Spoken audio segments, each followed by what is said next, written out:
Our federal government and the American people have been sucked into the one-world takeover plot of the Illuminati Great Conspiracy, and always bear in mind that the United Nations was created to become the housing for that one-world so-called liberal conspiracy.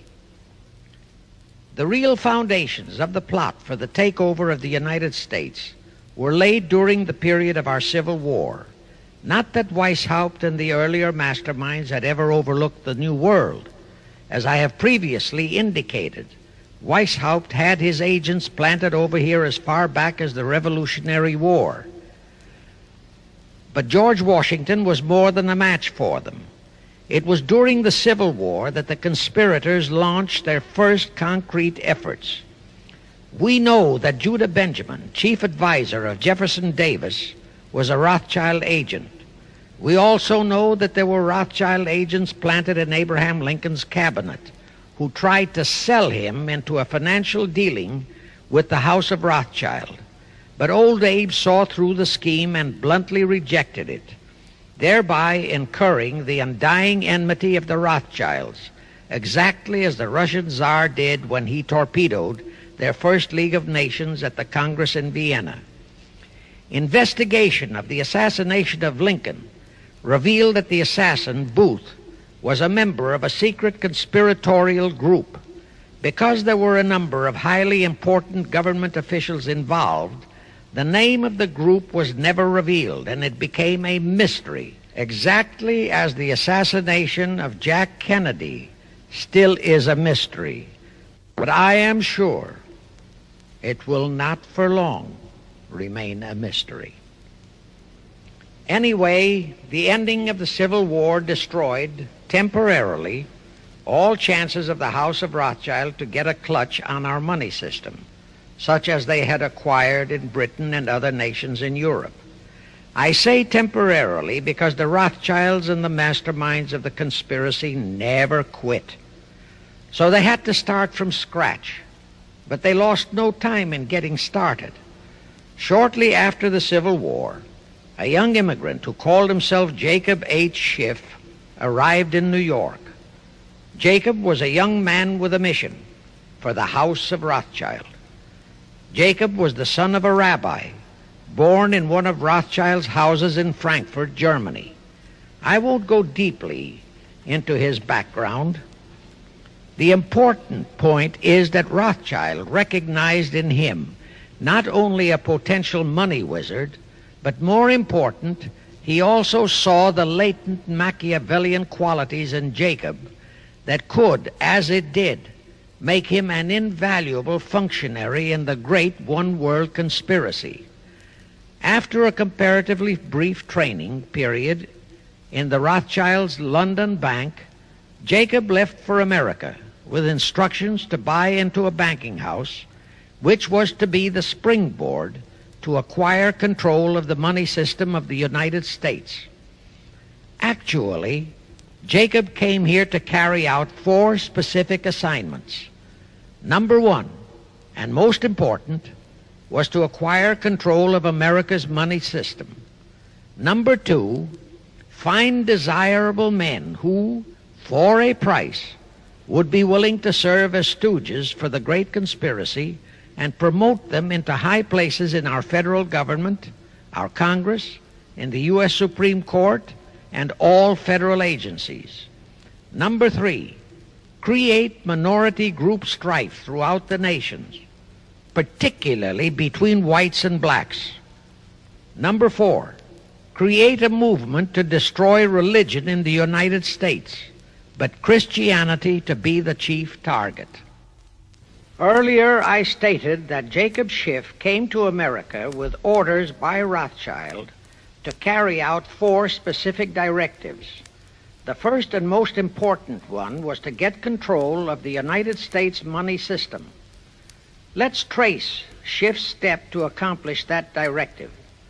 As a first step, he had to buy into a banking house, but it had to be the kind of a house that he could absolutely control and mold for that primary objective of entrapping our U.S. money system. After carefully scouting around, Jacob bought a partnership in a firm that called itself Kuhn and Loeb. Like Schiff, Kuhn and Loeb were immigrants from German Jewish ghettos. They came to the United States in the mid-1840s. Both started their business careers as itinerant pack peddlers. In the early 1850s, they pooled their interests and set up a merchandising store in Lafayette, Indiana, under the firm name of Kuhn and Loeb, servicing the covered wagon settlers on their way west. In the years that followed, they set up similar stores in Cincinnati and St. Louis. Then they added pawnbroking to their merchandising pursuits. From that to money lending was a short and quick step.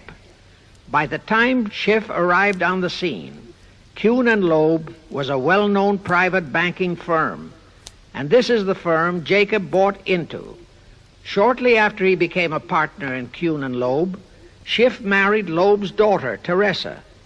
Then he bought out Kuhn's interests and moved the firm to New York, and Kuhn and Loeb became Kuhn, Loeb and Company, international bankers, with Jacob Schiff, agent of the Rothschilds, ostensibly the sole owner. And throughout his career, this blend of Judas and Machiavelli, the first hierarch of the Illuminati, great conspiracy in America, posed as a generous philanthropist and a man of great holiness, the cover-up policy set forth by the Illuminati. As I have stated, the first great step of the conspiracy was to be the entrapment of our money system. To achieve that objective, Schiff had to get full cooperation of the then big banker elements in America, and that was easier said than done. Even in those years, Wall Street was the heart of the American money mart, and J.P. Morgan was its dictator. Next in line were the Drexels and the Biddles in Philadelphia. All the other financiers, big and little, danced to the music of those three houses, but particularly to that of Morgan. All of those three were proud, haughty, arrogant potentates. For the first few years, they viewed the little bewhiskered man from the German ghettos with utter contempt. But Jacob knew how to overcome that. He threw a few Rothschild bones to them, said bones being distribution in America of desirable European stock and bond issues. Then he discovered he had a still more potent weapon in his hands in the following. It was in the decades following our Civil War that our industries began to burgeon. We had great railroads to build. The oil, mining, steel, textile industries were bursting out of their swaddling clothes. All that called for vast financing. Much of that financing had to come from abroad. That meant the House of Rothschild, and that was when Schiff came into his own. He played a very crafty game. He became the patron saint of John D. Rockefeller, Edward R. Harriman, and Andrew Carnegie. He financed the Standard Oil Company for Rocky, the railroad empire for Harriman, and the steel empire for Carnegie. But instead of hogging all the other industries for Kuhn, Loeb and Company, he opened the doors of the House of Rothschild to Morgan, Biddle, and Drexel. In turn, Rothschild arranged the setting up of London, Paris, European, and other branches for those three, but always in partnerships with Rothschild subordinates. And Rothschild made it very clear to all those men that Schiff was to be the boss in New York. Thus, at the turn of the century, Schiff had a tight control of the entire banking fraternity on Wall Street, which by then, with Schiff's help, included Lehman Brothers, Goldman Sachs, and other internationalist banks, headed by men chosen by the Rothschilds. In short, that meant control of the nation's money powers, and he was then ready for the giant step, the entrapment of our national money system. Now, under our Constitution, all control of our money system is vested solely in our Congress. Schiff's next important step was to seduce our Congress to betray that constitutional edict by surrendering that control to the hierarchy of the Illuminati's great conspiracy. In order to legalize that surrender, and thus make the people powerless to resist it, it would be necessary to have Congress enact special legislation.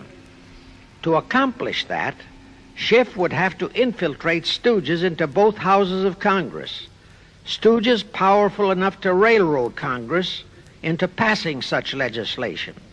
Equally, or even more important, he would have to plant a stooge in the White House, a president without integrity and without scruples, who would sign that legislation into law. To accomplish that, he had to get control of either the Republican or the Democratic Party. The Democratic Party was the more vulnerable. It was the hungrier of the two parties. Except for Grover Cleveland, the Democrats had been unable to land one of their men in the White House since before the Civil War. There were two reasons for that. Number one, poverty of the party. Number two, there were considerably more Republican-minded voters than Democrats. The poverty matter was not a great problem, but the voter problem was a different story. But as I previously said, Schiff was a smart cookie.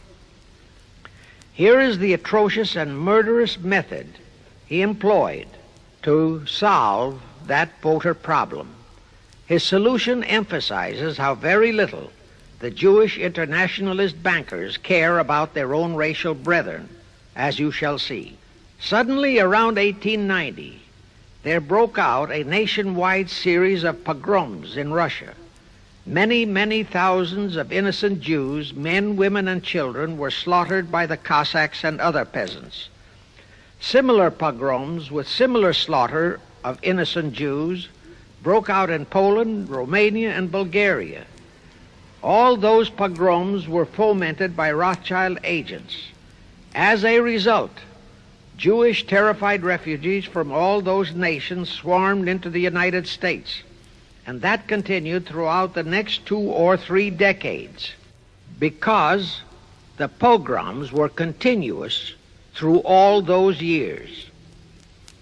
All those refugees were aided by self-styled humanitarian committees set up by Schiff, the Rothschilds, and all the Rothschild affiliates.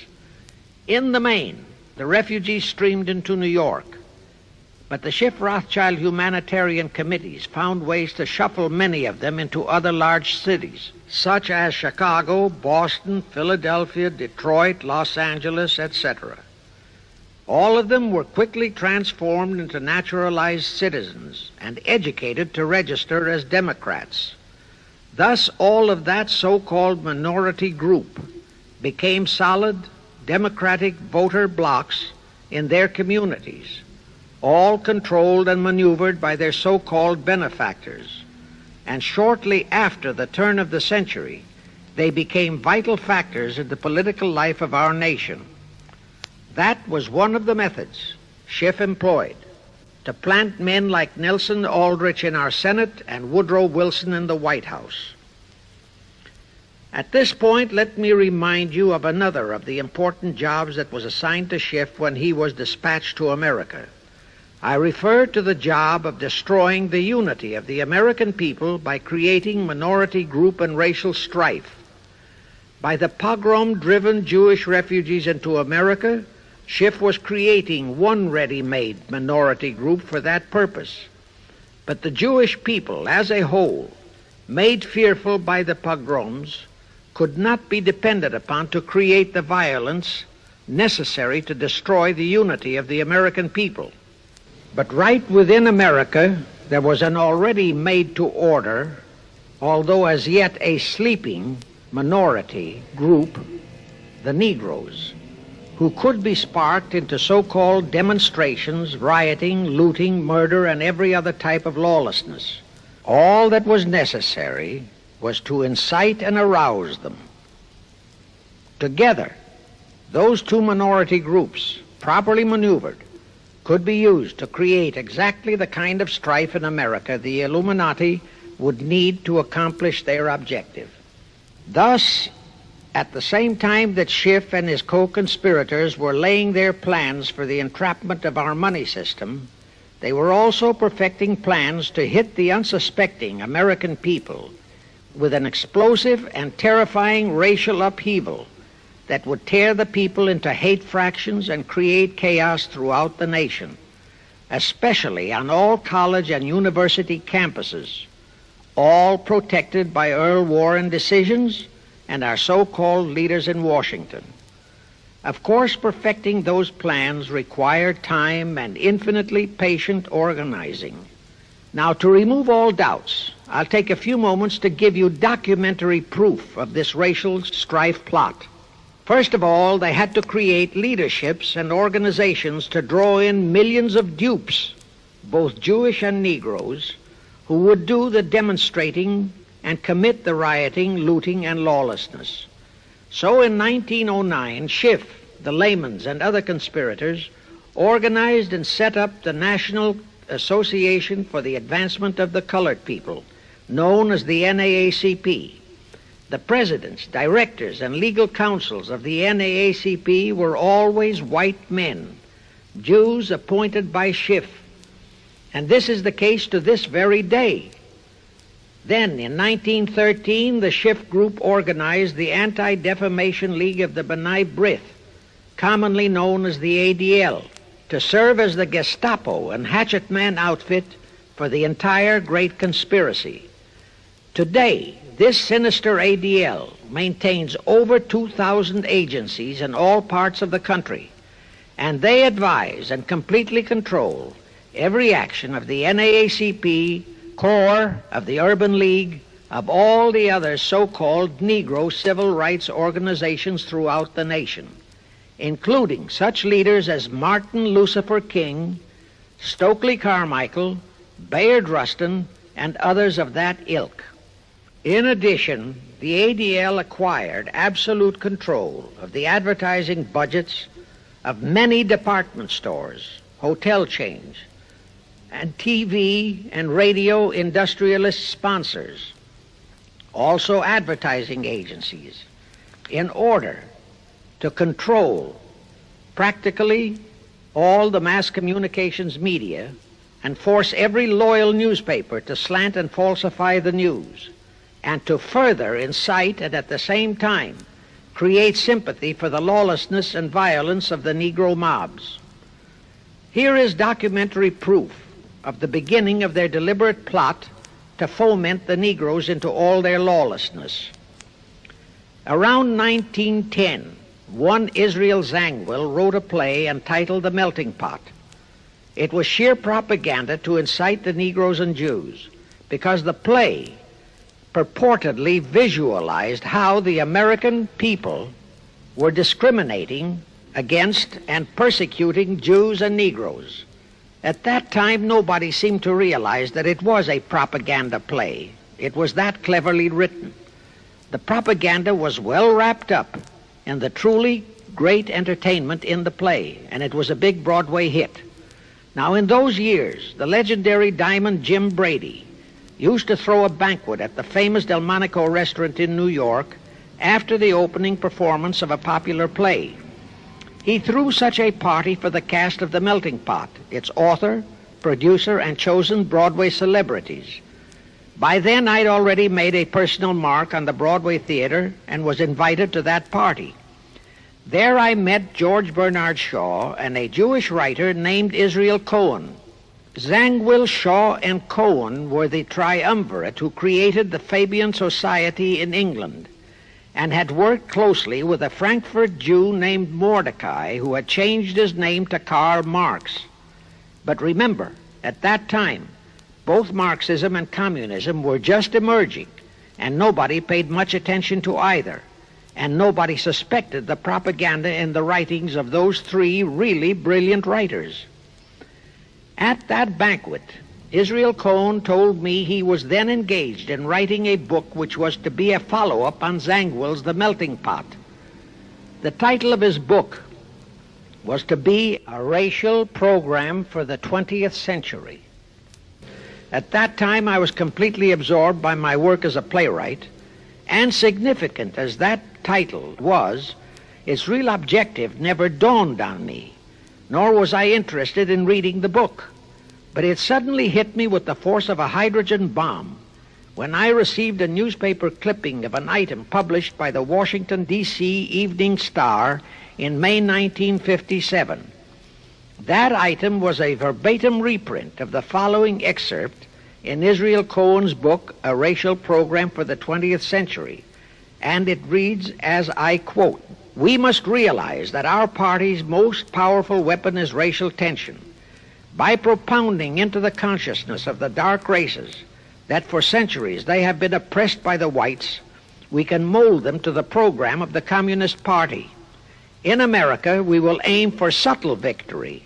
While inflaming the Negro minority against the whites, we will instill in the whites a guilt complex for their exploitation of the Negroes. We will aid the Negroes to rise to prominence in every walk of life, in the professions and in the world of sports and entertainment. With this prestige, the Negro will be able to intermarry with the whites and begin a process which will deliver America to our cause." That same excerpt was entered into the Congressional Record of June 7, 1957 by Representative Thomas G. Abernathy. Thus the authenticity of that passage in Cohen's book was fully established. But the one question that remained in my mind was whether it represented the official policy or plot of the Communist Party or just a personal expression of Cohen himself. Hence I sought more proof, and I found it. In an official pamphlet published in 1935 by the New York Communist Party's official Workers' Library Publishers. That pamphlet was entitled, "The Negroes in a Soviet America." It urged the Negroes to rise up, form a Soviet state in the South, and apply for admission to the Soviet Union. It contained a firm pledge that the revolt would be supported by all American Reds and all so-called liberals. On page 38, it promised that a Soviet government would confer greater benefits to Negroes than to whites. And again this official communist pamphlet pledged that, I quote, "Any act of discrimination or prejudice against a Negro will become a crime under the revolutionary law," unquote. That statement proved that the excerpt in Israel Cohen's book, published in 1913, was an official edict of the Communist Party and directly in line with the Illuminati blueprint for world revolution issued by Weishaupt and later by Albert Pike. Now there's only one question, and that is to prove that the communist regime is directly controlled by the American Jacob Schiff and London Rothschild masterminds of the Great Conspiracy.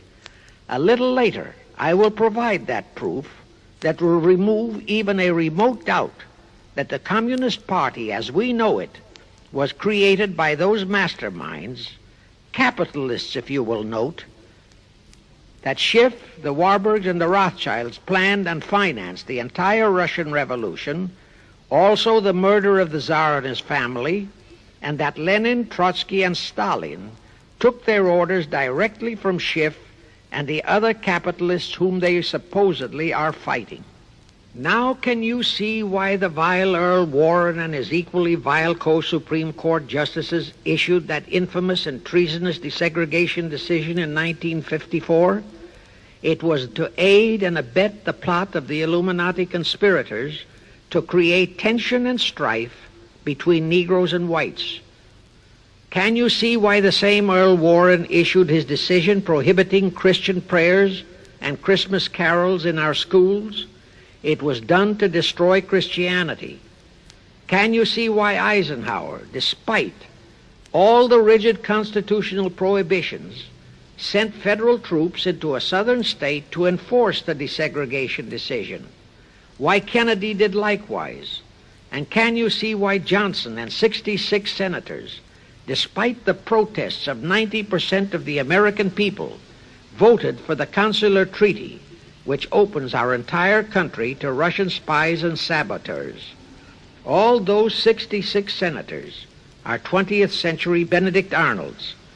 It is up to you and you, all of the American people, to force Congress, our elected servants, to haul in those American traitors for impeachments and that when proven guilty, they all be given the punishment prescribed for traitors who aid and abet our enemies.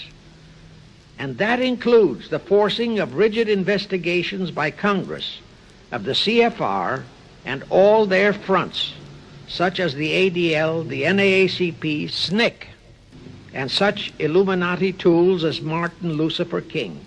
Such investigations will completely unmask all the leaders in Washington and the Illuminati and all their affiliations and affiliates as traitors carrying out the Illuminati plot.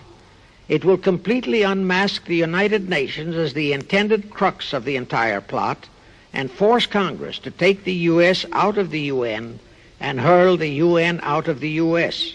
In fact, it will destroy the UN and the entire plot. Before I close this phase, I wish to reiterate and stress one vital point, which I urge you to never forget if you wish to save our country for your children and their children. Here is the point. Every unconstitutional and unlawful act committed by Woodrow Wilson, by Franklin Roosevelt, by Truman, Eisenhower, and Kennedy, and are now being committed by Johnson, is exactly in line with the Illuminati conspirators' centuries-old plot outlined by Weishaupt and Albert Pike. Every vicious decision issued by the traitorous Earl Warren and his equally traitorous Supreme Court justices was directly in line with what the Illuminati blueprint required. That all the treason committed by our State Department under Rusk and earlier by John Foster Dulles and Marshall, also all the treason committed by McNamara and his predecessors, is directly in line with that same Illuminati blueprint for the takeover of the world. Also the amazing treason by various members of our Congress, especially by the 66 senators who signed for the Consular Treaty, has been committed on orders from the Illuminati. Now I will go back to Jacob Schiff's entrapment of our money system and the treasonous actions that followed. It will also reveal the Schiff-Rothschild control of not only Karl Marx, but of Lenin, Trotsky, and Stalin, who created the revolution in Russia and set up the Communist Party. It was in 1908 that Schiff decided the time had come for his seizure of our money system. His chief lieutenants in that seizure were Colonel Edward Mandell House, whose entire career was that of chief executive and courier for Schiff, as I shall show, Bernard Baruch, and Herbert Lehman. In the fall of that year, they assembled in secret conclave at the Jekyll Island Hunt Club, owned by J.P. Morgan at Jekyll Island, Georgia. Among those present were J.P. Morgan, John D. Rockefeller, Colonel House, Senator Nelson Aldrich, Schiff, Stillman and Vanderlip of the New York National City Bank, W.N.J. Seligman, Eugene Meyer, Bernard Baruch, Herbert Lehman, Paul Warburg, in short, all of the international bankers in America, all of them members of the hierarchy of the Illuminati's great conspiracy. A week later, they emerged with what they called the Federal Reserve System. Senator Aldrich was the stooge who was to railroad it through Congress. But they held that railroading in abeyance for one chief reason. They would first have to plant their man, an obedient stooge, in the White House to sign the Federal Reserve Act into law. They knew that even if the Senate would pass that act unanimously, the then newly elected President Taft would promptly veto it. So they waited. In 1912, their man, Woodrow Wilson, was elected to the presidency. Immediately after Wilson was inaugurated, Senator Aldrich railroaded the Federal Reserve Act through both houses of Congress, and Wilson promptly signed it, and the Federal Reserve Act became law. That heinous act of treason was committed in December 23, 1913, 2 days before Christmas, when all the members of Congress, except for several carefully picked representatives and 3 equally carefully picked senators, were away from Washington. How heinously treasonous was that act? I'll tell you. Our founding fathers knew full well the power of money. They knew that whoever had that power held the destiny of our nation in his hands. Therefore, they carefully guarded this power when they set forth in the Constitution that Congress, the elected representatives of the people, alone would have that power. The constitutional language on this point is brief, concise, and specific, stated in Article 1, Section 8, Paragraph 5, defining the duties and powers of Congress, and I quote, "To coin money, regulate the value thereof, and of foreign coin, and the standard of weights and measures," unquote. But on that tragic, unforgettable day of infamy, December 23, 1913, the men we sent to Washington to safeguard our interests, the representatives and senators and Woodrow Wilson, delivered the destiny of our nation into the hands of two aliens from Eastern Europe, Jacob Schiff and Paul Warburg. Warburg was a very recent immigrant who came here on orders from Rothschild for the express purpose of blueprinting that foul Federal Reserve Act. Now, the vast majority of the American people think that the Federal Reserve System is a United States government-owned agency. That is positively false. All of the stock of the Federal Reserve banks is owned by the member banks, and the heads of the member banks are all members of the hierarchy of the great Illuminati conspiracy known today as the CFR. The details of that act of treason in which many traitorous so-called Americans participated are far too long for this recording, but all those details are available in a book entitled The Federal Reserve Conspiracy, written by Eustace Mullins. In that book, Mullins tells the entire horrifying story and backs it up with unquestionable documentations. Aside from it being a truly fascinating and shocking story of that great betrayal, every American should read it as a matter of vital intelligence for the time when the whole American people will finally come awake and smash the entire conspiracy. And with God's help, that awakening will surely come. You can get a copy of that book from the publishers, the Christian Educational Association, 530 Chestnut Street, Union, New Jersey. Now, if you think that those aliens and their by accident of birth American co-conspirators would be content with just the control of our money system, you're in for another very sad shock. The Federal Reserve System gave the conspirators complete control of our money system, but it in no way touched the earnings of the people, because the Constitution positively forbids what is now known as the 20% withholding tax. But the Illuminati blueprint for one-world enslavement called for the confiscation of all private property and control of individual earning powers. This, and Karl Marx stressed that feature in his blueprint, had to be accomplished by a progressive graduated income tax. As I stated, such a tax could not lawfully be imposed upon the American people. It is succinctly and expressly forbidden by our Constitution. Thus, only an amendment to the Constitution could give the federal government such confiscatory powers. Well, that too was not an insurmountable problem for our Machiavellian plotters.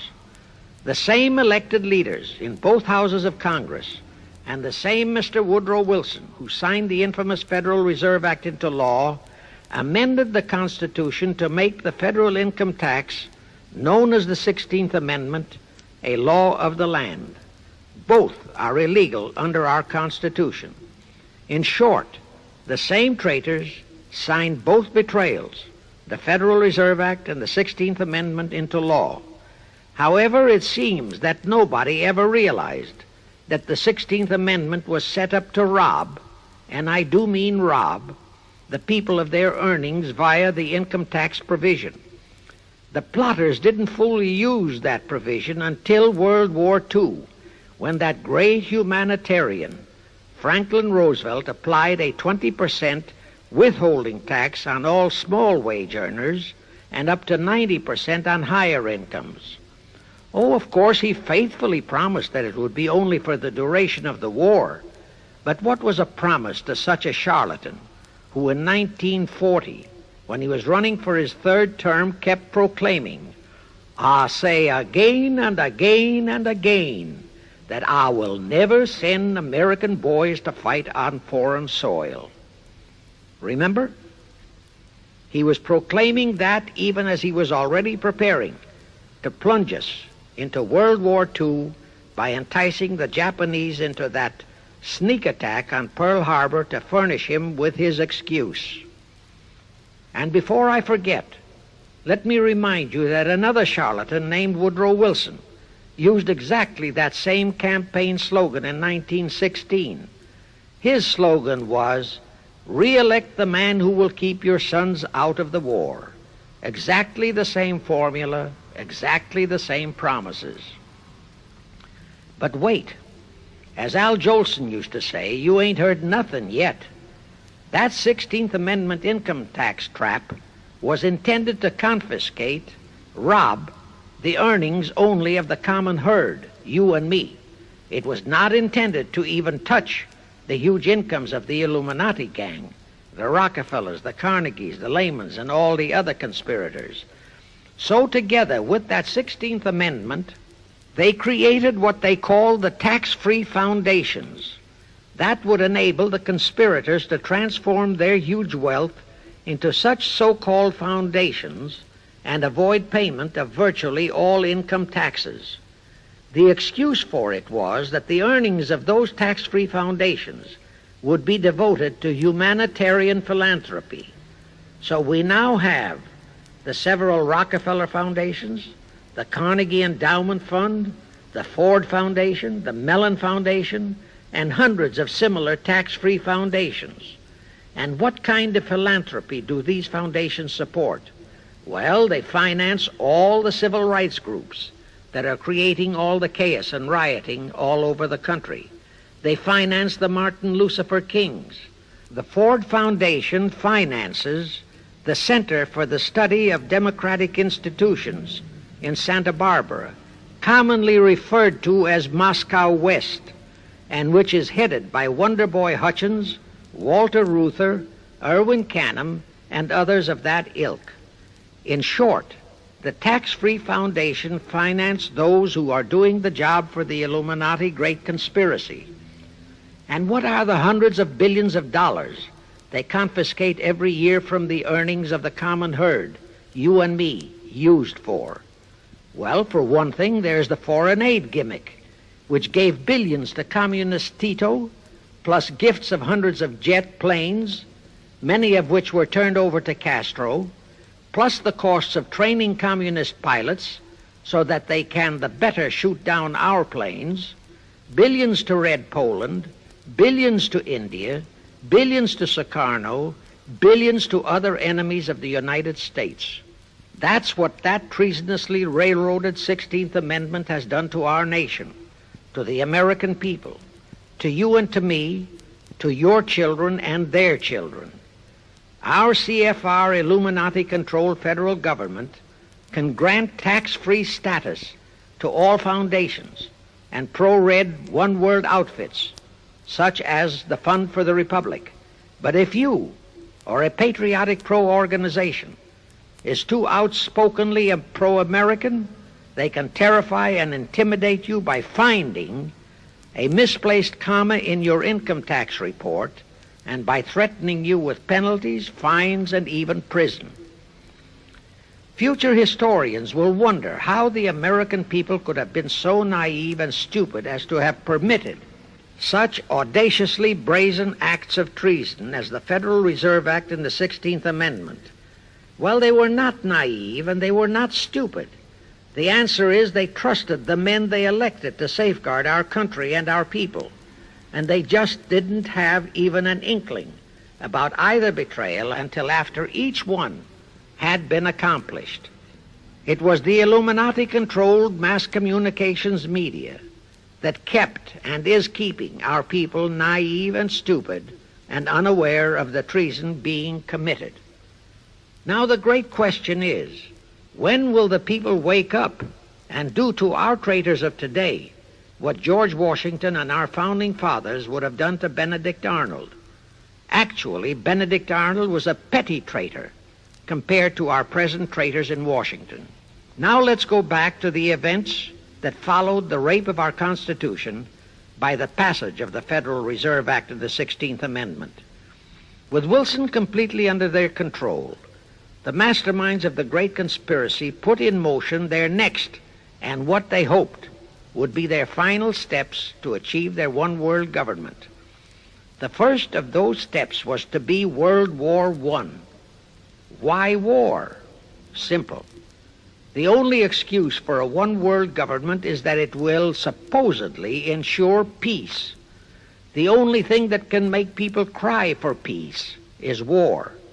War brings chaos, destruction, exhaustion, to winner as well as to loser. It brings economic ruin to both. Most important, it destroys the flower of the young manhood of both. To the saddened and heartbroken oldsters, the mothers and fathers, who are left with nothing but memories of their beloved sons, peace becomes worth any price.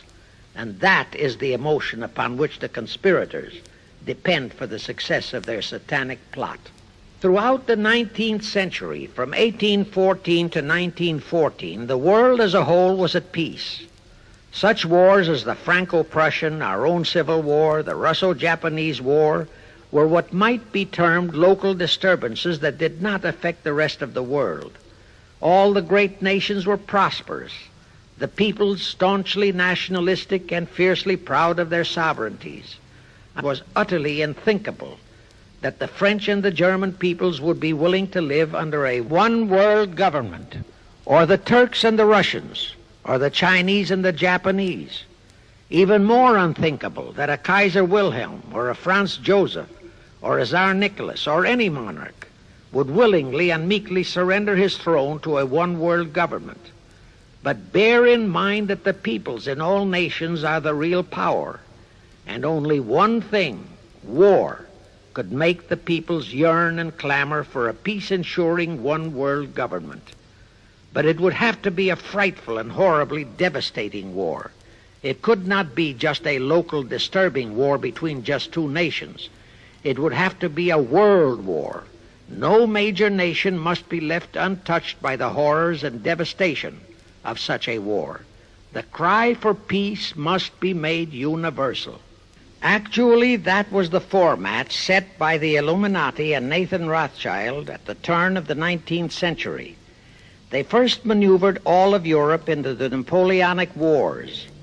Then the Congress in Vienna, which they, and particularly Rothschild, planned to transform into a League of Nations, which was to have been the housing for their one-world government, exactly as the present United Nations was set up to be the housing for the forthcoming, God forbid, one-world government. Anyway, that was the format the House of Rothschild and Jacob Schiff decided to employ to achieve their objective in 1914. Of course, they knew that that same format had failed in 1814, but they theorized that was only because the Tsar of Russia had torpedoed that scheme. Well, the present 1914 conspirators would eliminate that 1814 fly in the ointment. They'd make sure that after the New World War, they were conspiring, there'd be no Tsar of Russia around to throw monkey wrenches into the machinery. I won't go into how they accomplished this first step to launch a world war.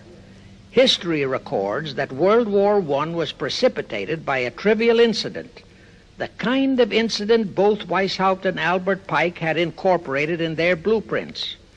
That incident was the assassination of an Austrian archduke, arranged by the Illuminati masterminds. The war followed.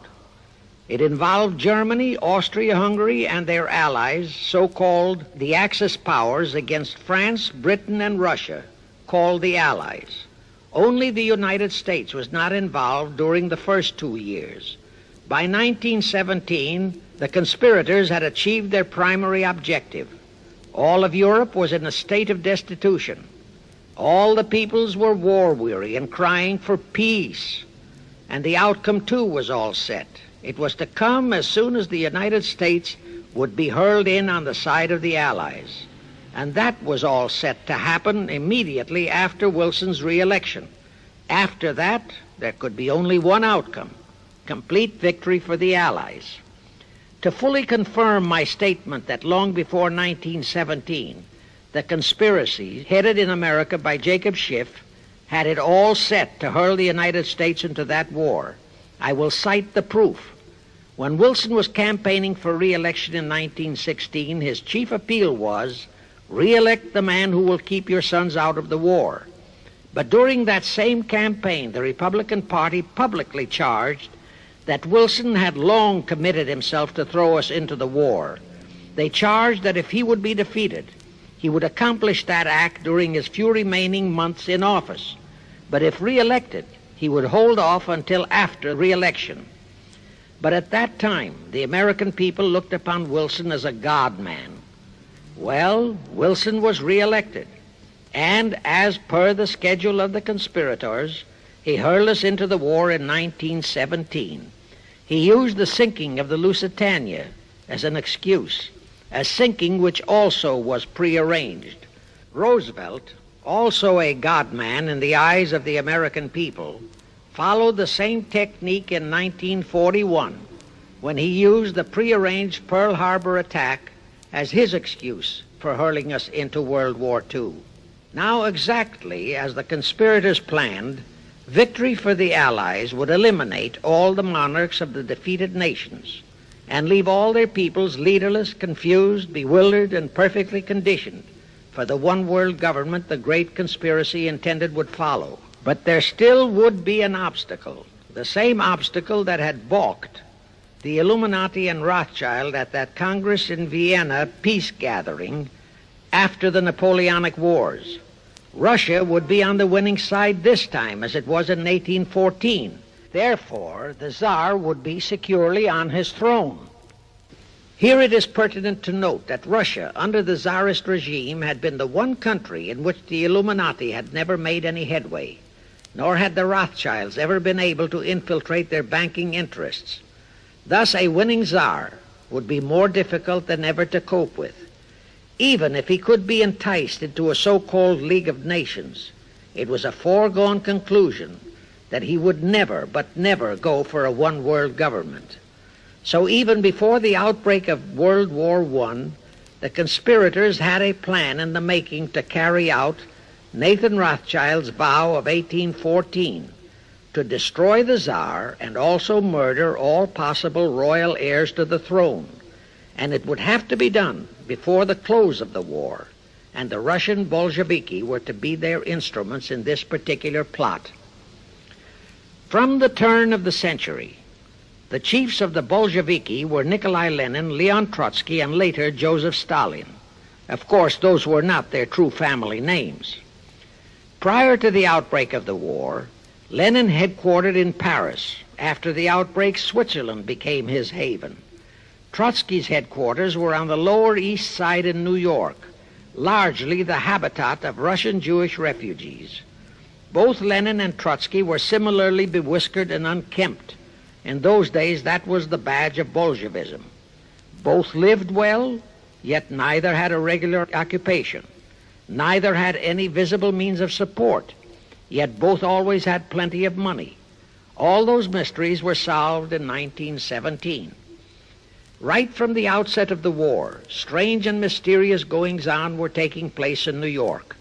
Night after night, Trotsky darted furtively in and out of Jacob Schiff's palatial mansion. And in the dead of those same nights, there were gatherings of hoodlums of New York's Lower East Side, all of them Russian refugees, at Trotsky's headquarters, and all were going through some mysterious sort of training process. But it was all shrouded in mystery. Nobody talked, although it did leak out that Schiff was financing all of Trotsky's activities. Then suddenly Trotsky vanished. So did approximately 300 of his trained hoodlums. Actually, they were on the high seas in a Schiff-chartered ship bound for a rendezvous with Lenin and his gang in Switzerland. and on that ship was $20 million in gold. The $20 million Schiff provided to finance the Bolsheviki takeover of Russia.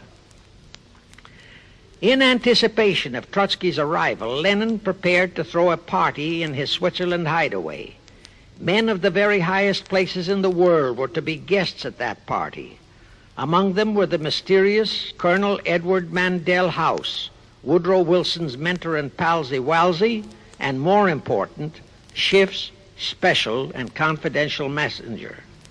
Another of the expectant guests was Warburg of the Warburg banking clan in Germany, who were financing the Kaiser, and whom the Kaiser had rewarded by making him chief of the secret police of Germany.